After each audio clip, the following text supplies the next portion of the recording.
How to remove PUBG from Facebook. Hi guys, it's Mikran from Gaming Basics. Today I am going to guide you how to remove PUBG from Facebook. Removing PUBG from Facebook is quite easy, so without any delay, let's start the video. Open the Facebook app. Launch the Facebook app on your mobile device. Go to main menu.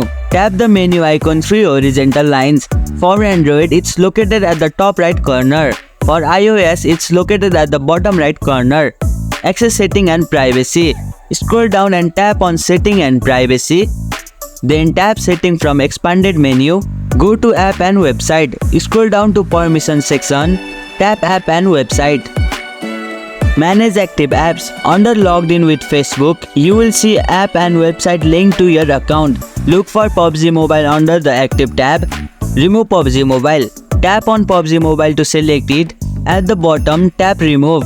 Confirm removal. A pop-up will appear to confirm the removal. And here you go, it's done. That's how you can remove PUBG from Facebook. If you liked our video, press the thumbs up and share button. If you have any question, comment down below and don't forget to subscribe the channel for more tutorials.